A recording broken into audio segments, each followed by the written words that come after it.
this is why I think this debate is interesting. It allows me to introduce you the framers' intent version of originalism that Story's opinion represents. Probably, I mean, we actually really know why they chose to do so, and that is that. Today I am keeping another promise to the American people by nominating Judge Neil Gorsuch. I have selected an individual whose qualities define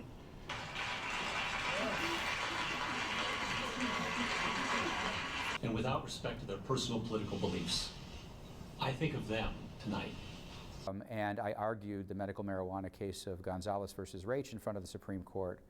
Well, the president did what he said he was going to do. He said he was going to nominate a constitutional conservative, and he gave a list of possible nominees that he was going to choose from, and he chose from that list. So he has already done what he said, and he also pointed out that millions of people voted for him because they cared about the Supreme Court and what the Supreme Court was going to look like after the death of Justice Scalia, and he's delivered on that campaign promise in front of the Rehnquist Court. And my opponent in that argument was Paul Clement.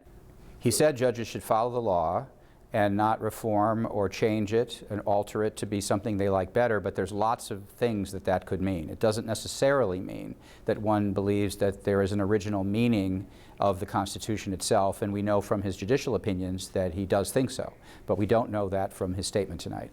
General of the United States. So that was my one time in front of the Supreme Court. I'm also somebody who was well, there's already been several Democrats who have said that they don't think they should filibuster, that they should give him an up or down vote.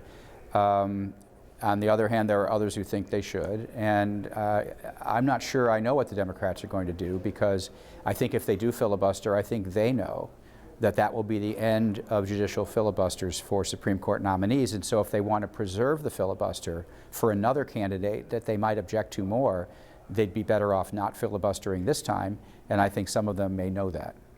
Pushing developing the idea that the individual insurance mandate and the affordable.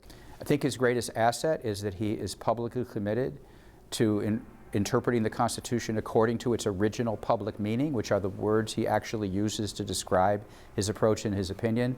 And the biggest question mark I have about him, which cannot be answered by his record as a lower court judge, is how he views precedent or prior judicial opinions that have either been non-originalist or have violated the original meaning of the Constitution. Does he think that the Supreme Court should overturn those precedents, or at least limit them, in favor of original public meaning? And there are some originalists, such as Justice Scalia and Justice Alito, for example, who don't think the Supreme Court should overturn erroneous precedents because they violate original meaning, and we don't know what Judge Gorsuch's view on this is, and we probably are not going to know that until he becomes a justice. I also am a graduate of Harvard Law School.